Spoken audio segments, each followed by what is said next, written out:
அப்ப நீங்க லண்டனுக்கு இனிமேல் போக போறது இல்லையா? இனிமே யாரு எதை வித்து பணம் கொடுப்பாங்க? இனி லண்டன் வெறும் கனவுதான். நாம நினைக்கிறதெல்லாம் நடந்துராது செல்வி. என்கிட்டயும் என்ன தவிர வேற என்னதான் இருக்கு? நானும் கலங்கப்பட்டவளா தானே நிக்கிறேன். என்னால யாருக்குமே பிரயோஜனம் இல்ல. செல்வி, நான் எதையும் உன்கிட்ட இப்படி எதிர்பார்த்து பேசல. யதார்த்த நிலையத்தை உன்கிட்ட சொன்னேன். அதத்தான் நானும் சொல்றேன். நீங்க வேற பொண்ண கல்யாணம் கட்டியிருந்தா நிறைய சீதனம் காசு பணம் கிடைச்சிருக்கும்ல. அது இப்போ உங்க சூழ்நிலைக்கு உதவியா தானே இருக்கும். என்ன செல்வி புரியாம இப்படி பேசுற? எனக்கு அகதிங்கிற பேர் மட்டும்தான் இருக்கு. என்கிட்ட வேற என்ன இருக்கு? அதை யோசிச்சியா? இனிமே இந்த மாதிரி பேசாத செல்வி. எங்களோட உடம்புல அந்த மாதிரி ரத்தம் ஓடல. ஏங்க, நான் உங்களை சங்கடப்படுத்துறதுக்காக அப்படி சொல்ல வரலீங்க. அப்படி நீங்க எதிர்பார்க்கறதா இருந்திருந்தா நீங்க என்ன கல்யாணம் செய்திருக்க மாட்டீங்கன்னு எனக்கு நல்லாவே தெரியும். ஏஜென்ட் நல்லவனா இருந்தா மறுபடியும் நம்ம லண்டன் போறதுக்கு வாய்ப்பு இருக்கு. அவன் வெளியே வந்தாதான் அடுத்து என்ன செய்ய போறான்னு தெரியும். பாப்போம், மறுபடியும் வாய்ப்பு கிடைச்சா போவோம். இல்லைண்டா இங்கதான் ஏதாவது வேலை செய்யணும். நாம யாருக்கும் எந்த கெடுதலும் செய்யலீங்க. நாம கும்பிடுற கடவுள் வந்து நடுக்கடலை இறக்கி விட மாட்டாரு. நிச்சயமா நம்மள கவனமா கரைக்கு சேர்த்துருவாருன்னு எனக்கு முழு நம்பிக்கை இருக்குதுங்க.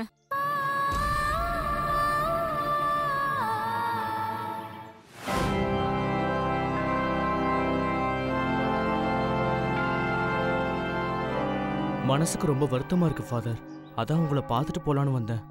வருத்தப்பட்டு பாரம் சுமப்பவர்களே என்னிடம் வாருங்கள், உங்களுக்கு இளைப்பாறுதல் தருவேன் என்று ஆண்டவராகிய இயேசு கிறிஸ்து சொல்லியிருக்கார். கௌதம், நீ ஒன்னும் கவலைப்படாத.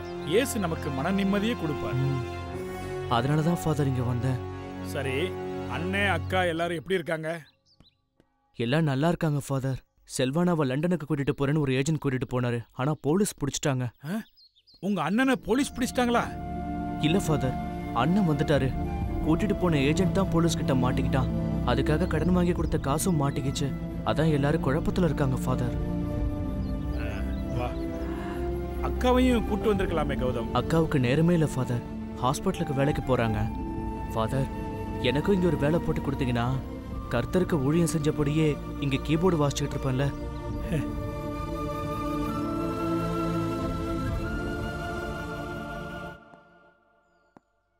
கௌதம், கர்த்தரை நாம முழு மனசோட விசுவாசிச்சா நாம கேட்கறத அவர் கொடுப்பார். ஃபாதர், எனக்கு இங்க வந்து உங்களை பார்த்துட்டு போனா மனசுக்கு ஆறுதலா இருக்கு, மனசுக்கு நிம்மதியாவும் இருக்கு. அதனாலதான் ஃபாதர் வீட்டுல யாருக்கிட்டையும் சொல்லாம இங்க வந்துட்டு போறேன். அதுதான் கர்த்தர் இயேசுவின் மகிமை. மரத்தை வச்சு அவரு நிச்சயம் தண்ணி ஊத்துவார்ப்பா. கவலைப்படாம மகிழ்ச்சியா போயிட்டு வா. கர்த்தர் உன்னை ஆசீர்வதிப்பார். சரிங்க ஃபாதர். அடுத்து வரும்போது உங்க அக்காவையும் கூட்டிட்டு வா. அவங்க கிட்ட பேசின பிறகு நீ கீபோர்டு கத்துக்கிறதுக்கு நான் ஏற்பாடு பண்றேன். சரிங்க ஃபாதர், ரொம்ப நன்றிங்க ஃபாதர். பார்த்து போயிட்டு வா. வரேன். போயிட்டு வா.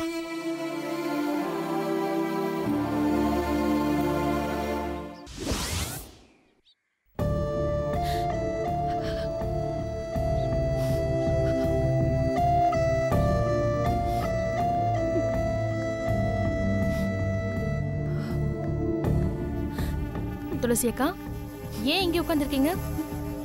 ஒண்ணு இல்ல, சும்மா. என்ன கண்ணால கலங்கிருக்கு? என்னாச்சு? ஒண்ணு இல்லன்னு சொல்றேன்ல. இல்ல, ஏதோ நடந்திருக்கு. நீங்க மறைக்கிறீங்க. என்னன்னு சொல்லுங்க. சொல்லுங்க துளசி அக்கா.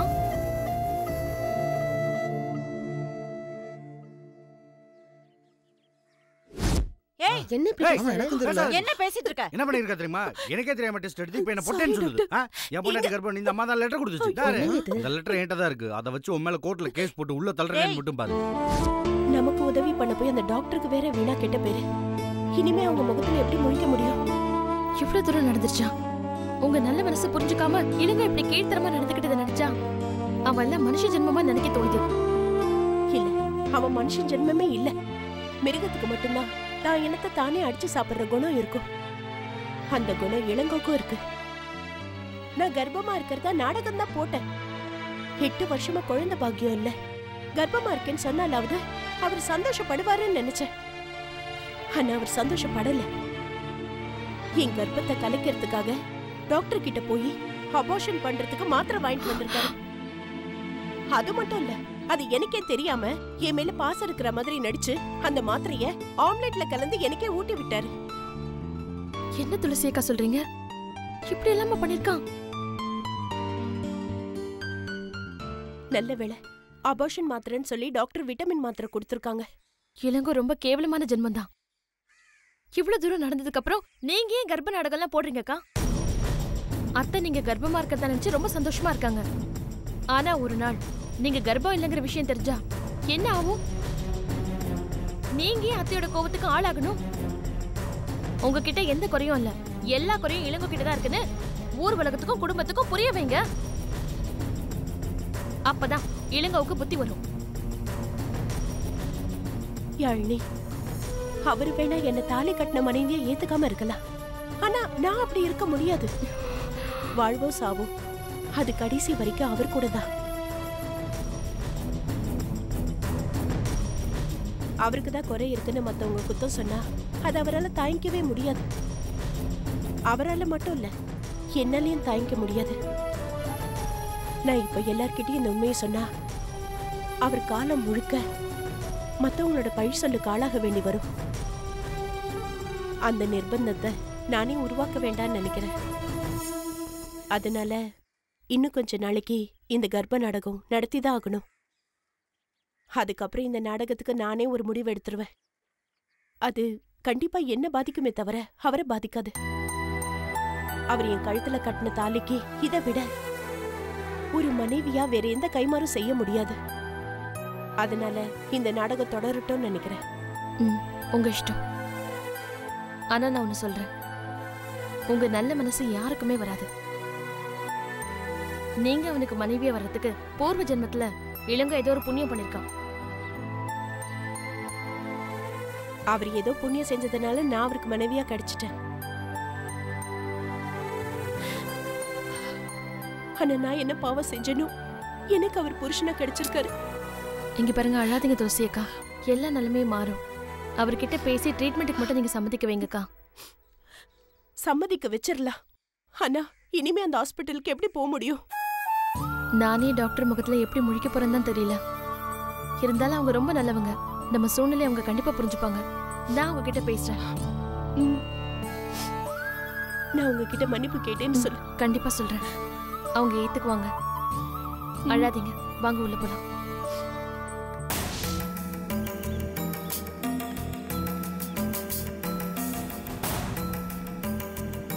அடடே வாங்க கதிர், பாத்தீங்களா நானே உங்களை பார்க்கலான்னு வந்தேன், ஆனா நீங்களே வந்துட்டீங்க. ஆமா என்ன இந்த பக்கம்? என் மாமா இங்க வேலை பார்க்கறாரு, அவரை பார்த்துட்டு போலான்னு வந்தேன். உங்களுக்கு மட்டும் மாமா இருக்காங்க? சரி அதை விடுங்க, செல்வாவை கண்டுபிடிச்சிட்டீங்களா? அந்த பையன் எந்த பிரச்சனையும் இல்லாம வீட்டுக்கு வந்துட்டான். நீங்க எப்படி ஓடி வந்தீங்க? தம்பி எனக்கு இது ஒன்றும் புதுசு இல்ல. நான் செங்கல்பட்டு சிறப்பு முகாம்லயே இருந்தவன். நல்ல வேலை என்ன முகாம்ல அடைக்காம கேஸை போட்டு புழல் ஜெயில அடிச்சிட்டாங்க. எனக்கு தெரிஞ்ச வக்கீல பிடிச்சி ஜாமீன்ல இப்பதான் வெளியே வரேன். சரிண்ணே, அடுத்து என்ன செய்ய போறீங்க? கொடுத்த காசுக்கு என்னதான் பதில்? தம்பி நான் ஏமாத்துக்காரன் கிடையாது. அப்படி செய்யறதா இருந்தா உங்க காசு எல்லாத்தையும் எடுத்து நான் இலங்கைக்கே போயிருப்பேன், இல்ல ஏதோ ஒரு நாட்டுக்கு போலி பாஸ்போர்ட்ல ஓடி போயிருப்பேன். முதல்ல எனக்கு தங்கறதுக்கு இடம் வேணும். நேத்து தான் ஜாமீன் கிடைச்சது. வக்கீல் ஆபீஸ்ல தான் இவ்வளவு நாள் தங்கியிருந்தேன். அங்க தொடர்ந்து தங்க முடியாது. இருந்த காசெல்லாம் போலீஸ்காரங்க பிடிங்கிட்டாங்க. அது மட்டும் இல்ல, பத்திரிகை டிவில எல்லாம் என் போட்டோ போட்டதுனால தெரிஞ்சவங்க கூட எனக்கு இருக்க இடம் தர மாட்டாங்க. முதல்ல தங்கறதுக்கு ஏற்பாடு பண்ணணும், அதுக்கப்புறம் தான் மற்ற விஷயத்தை யோசிக்க முடியும். கொஞ்சம் பொறுங்க தம்பி, எல்லாத்தையும் ஒண்ணு ஒண்ணா நான் கிளியர் பண்ணி கொடுத்துறேன். அவங்க பாவம் கடனுக்கு வாங்கின பணத்துக்கு வட்டி கட்டவே கஷ்டப்படுறாங்க. வெளிநாடு போறது தான் அவங்களுக்கு ஒரே வாய்ப்பா இருந்துச்சு. அதுவும் இப்ப கனவு மாதிரி ஆயிடுச்சு. உங்களை தானே நம்பியிருக்காங்க. தம்பி நீங்க சொல்றது எனக்கு நல்லா புரியுது. சாப்பிடும்போது தொண்டையில சிக்கிடுச்சுன்றதுக்காக திரும்பவும் சாப்பிடாம இருக்கும். உயிர் வாழ சாப்பாடு மாதிரி நாம வாழறதுக்கு வெளிநாடு போகணுன்றதா என்னோட நிலைமையும். நேத்து நான் கோடீஸ்வரன், இன்னைக்கு என்னோட நிலைமை ஒரு டீக்கு கூட வழி இல்லை. தம்பி ஐரோப்பா போறது அவ்வளவு சுலபமான விஷயம் இல்ல. சில பேர் அதிர்ஷ்டம் ஒரே டைம்ல போயிடுறாங்க, பல பேர் கஷ்டப்பட்டு தான் தம்பி போறாங்க. ஆனா முத தடவை எனக்கு சறுக்கிடுச்சு, ஆனா அடுத்த தடவை கண்டிப்பா முயற்சி செய்வேன் தம்பி. என்ன மறுபடியும் போலீஸ் தொந்தரவு எதுவும் வந்துடாதா? போலீஸ்காரங்களை பத்தி எனக்கு நல்லா தெரியும். அவங்க நமக்கு பழக்கப்படாத வரைக்கும் வேட்டை நாய் மாதிரி, பழக்கப்பட்டாங்கன்னா வீட்டு நாய் மாதிரி. கொடுக்கறத கொடுத்தா அது பாட்டு வாழாடிட்டு இருக்கும். பிரச்சனை வரக்கூடாதுன்னு தான் அவ்வளோ காசு செலவு பண்ணியிருக்கேன். நீங்க எல்லார்கிட்டயும் பணம் வாங்கிட்டு அதுக்கு 1000 காரணம் சொல்லுவீங்க. ஆனா அவங்க சொல்ல முடியாதுல்ல. நீங்க உங்க பக்கம் நியாயம் சொல்ற மாதிரி அவங்க பக்கமும் பிரச்சனை இருக்கு. அவங்களுக்கு பணம் கொடுத்தவன் சும்மா இருப்பானா? அவங்களும் பதில் சொல்லணும்ல. தம்பி, இந்த மாதிரி விஷயத்துக்கெல்லாம் அவசரப்பட்டா முடியாது. அதுக்கெல்லாம் ஒரு நேரம் காலம் வரணும். தம்பி சரி, முதல்ல எனக்கு ஒரு டீயும் சிகரெட்டும் வாங்கி கொடு. அதில் தான் எனக்கு உயிரே இருக்கு. ப்ளீஸ் வாங்க போலாம். எங்க போறது? தம்பி, நான் நினைச்ச காரியத்தை சாதிக்காம விட்டதே இல்லை. தம்பி, ரிப்பேரான லாரி மாதிரி நினைச்சு கொஞ்ச நாள் எனக்கு அடைக்கலம் கொடுங்க. பத்திரிகையில என் போட்டோ போட்டதுனால வெளியே தலை காட்ட முடியல. கொஞ்ச நாள்ல எல்லா பிரச்சனையும் முடிச்சிருவேன். அதுக்கப்புறம் நானே போயிடுறேன். எனக்கு வேண்டப்பட்டவங்களுக்கு நீங்க உதவி செய்யணுங்கிறதுக்காக தான் நான் உங்களை தங்க வைக்கிறேன். எங்களை ஏமாத்தணும்னு நினைச்சீங்க. தம்பி, உங்க நல்ல மனசுக்கு நிச்சயமா நான் துரோகம் பண்ண மாட்டேன். என்ன நம்புங்க. சரி, அதை விடுங்க. நீங்க என்ன கமிஷனர் ஆபீஸ் பக்கம்? அது ஒண்ணு இல்ல தம்பி, இங்க எஸ்ஐ ஒருத்தர் எனக்கு பணம் கொடுக்கணும். வாங்கலான்னு வந்தா கிடைக்கல. ஓ, போலீஸ்காரங்கிட்டே காசு வாங்குற முதல் ஆள் நீங்க தானே? தம்பி, கண்ணுக்கு தெரியாத காத்துலயே நான் காசு சம்பாதிக்கிறவன். வங்காள விரிகுடாவை என் வாயாலேயே கடந்துருவேன். அப்படிப்பட்ட என்ன சந்தேகப்படுறீங்களே? அப்போ காத்துலயே போயிட வேண்டியதானே? இங்க பாடுறா, எதுக்கு காவேரி கடத்துறதுக்கா? நல்ல ஹியூமரஸ் தம்பி. வாங்க வாங்க, முதல்ல வந்து டீயை வாங்கி கொடுங்க.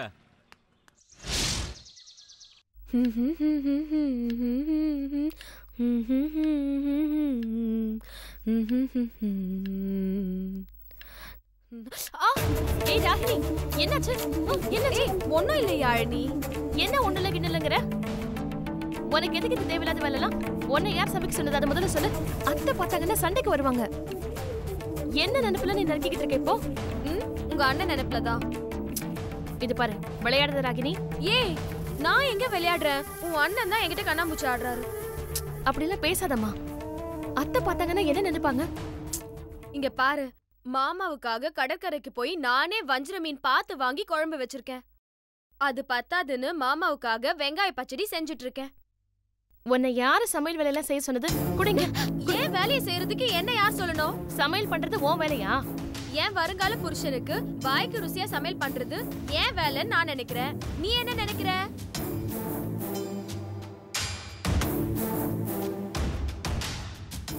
சரி சரி, அதிகமா யோசிக்காத. உன் உடம்புக்கு ஆகாது. உன் ஆளுக்கும் சேர்த்து தான் சமையல் பண்ற. போய் கேரியர் எடுத்து வை போ. ஐயோ, எனக்கு வேலை இருக்குப்பா. இதை விட முக்கியமான வேலை என்ன இருக்கு? கௌதம ஃபாதர் கிட்ட கூட்டிட்டு போகணும். அவ்வளவுதானே? சர்ச்சு நம்ம வீட்டு பக்கத்துல தானே இருக்கு. சாப்பாடு கொடுத்துட்டு வரும்போது நம்ம 2 பேரும் போய் பார்த்துட்டு வந்துடலாம். அதுல ராகினி. என்ன நொல்ல ராகினி? இந்த கதையெல்லாம் என்கிட்ட விட்டுட்டு இருக்காத. மாமாக்காக வஞ்சர மீன் சமைச்சு வச்சிருக்கேன். டேஸ்ட் பண்ணி நல்லா இருக்கான்னு பார்த்து சொல்லு. இங்க பாரு யாழினி, உன் அளவுக்குலாம் எனக்கு சமைக்க தெரியாது. ஏதோ எனக்கு தெரிஞ்ச அளவுக்கு சமைச்சு வச்சிருக்கேன். சாப்பிட்டு எப்படி இருக்குன்னு சொல்லு.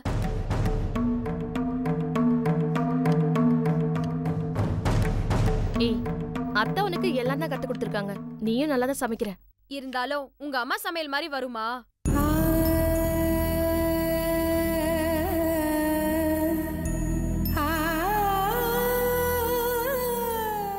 ஏய், சென்டிமெண்டாலாம் ஃபீல் பண்ணாத. நான் ரொம்ப நல்ல மூட்ல இருக்கேன். தெரியாம ஏதோ சொல்லிட்டேன், சரியா? விட்டுரு. பாவம் ஆளு வீட்டு சாப்பாடு சாப்பிடாம கஷ்டப்பட்டுட்டு இருக்காரு. சொன்னா கேளு ராகினி, எனக்கு வேலை இருக்கு. நீ வேணா போய் கொண்டு போய் கொடுத்துட்டு வந்துரு. அடம் பிடிக்காத. அவர் கண்ட ஹோட்டல்ல எல்லாம் சாப்பிட்டுட்டு இருக்காருல. வாரத்துல ஒரு நாள் நல்ல சாப்பாடு தான் சாப்பிட்டுமே. ஹோட்டல்ல சாப்பிட்டா வயித்துல புண்ணெல்லாம் வருமா யாழினி? அதுக்காக தான் நான் சொல்றேன். பெரியவங்க சொன்னா பெருமாள் சொன்ன மாதிரி, புரியுதா? இது பாரு ராகினி, நாம அடிக்கடி அங்க போறத மட்டும் அத்தை பார்த்தாங்கன்னா தொலைச்சிருவாங்க. இங்க பாரு, அத்தை பார்த்தாலும் மத்தவங்க பார்த்தாலும் நமக்கு ஒரு வயசு கூடவும் போறதில்ல, குறையவும் போறதில்ல. நீ ஏன் மனசுல ஆசையை வச்சுக்கிட்டு இப்படி நடிக்கிற? வா, நம்ம கிளம்பலாம். நீ போய் கேரியர் எடுத்துட்டு வா. சரி, நீ இவ்வளவு சொல்றதுனால நான் கிளம்பி வரேன். ஆனா உடனே கிளம்பு. அத்தை வரத்துக்குள்ள நம்ம போயிட்டு வந்துடணும். அப்பா, உன்னை கூட்டிட்டு போறதுக்குள்ள நான் படுற பாடு இருக்கே. சரி போ, சீக்கிரம் போய் ரெடி பண்ணி கேரியரை கட்டு.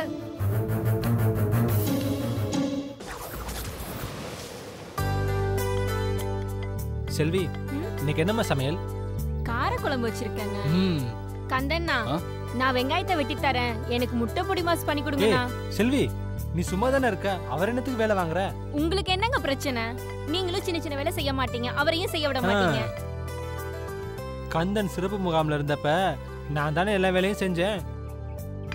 சின்ன சின்ன வேலை செய்ய மாட்டீங்க தான் சொன்னேன், செய்யவே மாட்டீங்கன்னு நான் சொல்லல.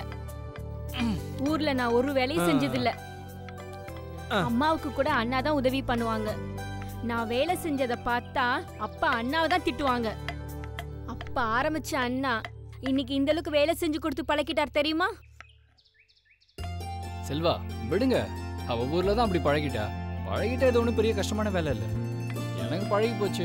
நான் அவளுக்கு செய்யாம வேற யாருக்கு செய்ய போறேன்? காசு பணம் தான் சம்பாதிச்சு கொடுக்க முடியல. இந்த மாதிரி என் தங்கச்சிக்கு உதவுறதுல எனக்கும் மன திருப்தி தானே. கந்தா, இதுல நான் ஒன்றும் குறுக்கிடல. ஊர்ல ஒரு காலத்துல வாழ்ந்தது பழைய கதை. அது மாதிரிலாம் இப்ப இருக்க முடியாதுப்பா. அது மட்டும் இல்லை, இன்னைக்கு நாங்க இருக்கோம். நாளைக்கு நான் வெளிநாடு போயிடுவேன், நீயும் வேலை வெட்டிக்கு போயிடுவ. இவ எல்லாத்தையும் பழகிதானே ஆகணும். எப்பவும் ஊர்ல செல்லாம இருந்த மாதிரி இருக்க முடியுமா? இருக்கும்போது செய்வோம், சூழ்நிலை மாறும்போது அவளே மாறிடுவா. ஆமா, இன்னைக்கு செய்வீங்க, நாளைக்கு ஒத்தையா கிடந்து நான் தானே சாகணும். ஏன் ஒத்தையில இருக்குன்னு நினைக்கிற? நீ இப்போ உறவுக்காரி ஆயிட்ட. அண்ணா, தமிழினி, ராகினி, யாழ்னி எல்லாரும் இருக்காங்க. அதுலயும் ராகினி நம்ம வீட்டுக்கு வரப்போற பொண்ணு. அவங்க கிட்ட நீ அக்கா தங்கச்சி மாதிரி பழகு. அங்க போயிட்டு அவங்களுக்கு ஒத்தாசையா இருந்தனா அவங்க உன்னை நல்லா பார்த்துப்பாங்க. அண்ணா கொஞ்சம் கோவக்காரர் தான், ஆனா இறக்க சுபாவம் உள்ளவர். ராகினி நல்ல பொண்ணு, அன்பான நல்ல குடும்பம் இருக்கும் போது எதுக்கு நீ ஒத்துல இருக்கிறதா நினைக்க போற? ஆமா செல்வி, செல்வா சொல்றதுலயும் ஒரு நியாயம் இருக்குமா. நமக்கும் அவங்க எல்லாரும் உறவுக்காரங்க தானம்மா. அவங்க கிட்ட உன் பிடிவாதத்தை காட்டாம சேர்ந்து பழகு. அவங்க வீட்டுக்கு அடிக்கடி போயிட்டு வா, பேசு, பழகு. அப்பதான் நம்ம உறவுக்காரங்கன்னு அவங்களுக்கும் நினைப்பு இருக்குமா. அங்க போய் பழகுறதுல எனக்கு என்னன்னா இருக்கு, ஆனா அந்த அத்தைய பார்த்தாதான் ரொம்ப பயமா இருக்கு. அதை பத்தி ஒண்ணுமே நினைக்காத. அந்த மனுஷியும் இளங்கோவையும் தவிர அந்த வீட்டுல எல்லாருமே பாசமானவங்க தான். ஏங்க, எனக்கு ஒன்று தோணுதுங்க. மாமாவை இங்க கூட்டிட்டு வந்துட்டா எனக்கு கொஞ்சம் ஹெல்ப்பா இருப்பார்ல.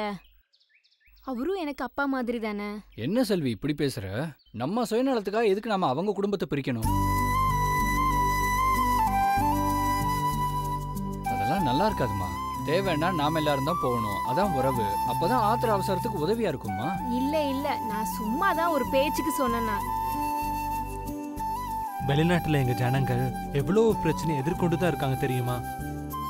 நம்ம ஊர்ல பிரேமின்னு ஒரு அக்கா இருந்தாங்க தெரியுமா கந்தா? எனக்கு ஞாபகம் இல்லையே செல்வா. எங்க தூரத்து சொந்தம். அந்த அக்கா லண்டன் போனப்ப புருஷனும் கூட போனாங்க. கள்ளத்தனமா பதிவு இல்லாம இருந்தாங்க. 2 பேரும் ஒன்னதான் இருந்தாங்க. அந்த அக்கா அங்க மாசமாயிட்டாங்க. குழந்தை பிறக்கிறதுக்காக அங்க ஹாஸ்பிட்டல்ல அட்மிட் பண்ணி இருந்திருக்காரு. அவர் வெளியில மருந்து வாங்கவோ சாப்பாடு வாங்கவோ போன இடத்துல அவரை போலீஸ் பிடிச்சிருச்சு. அப்புறம் என்னங்க ஆச்சு? அங்கிருந்து அவருடைய நண்பர்களுக்கும் அவரால் தகவல் சொல்ல முடியல. அந்த அக்காவுடைய மனநிலைமை கொஞ்சம் யோசிச்சு பார்த்தா உனக்கு இங்க இருக்க நிலைமையோட அருமை தெரியும். பிரேம் அக்காவுக்கும் தமிழை தவிர வேற மொழி தெரியாது. ஆஸ்பத்திரியில் இருக்கிறவங்களுக்கும் தமிழ் தெரியல.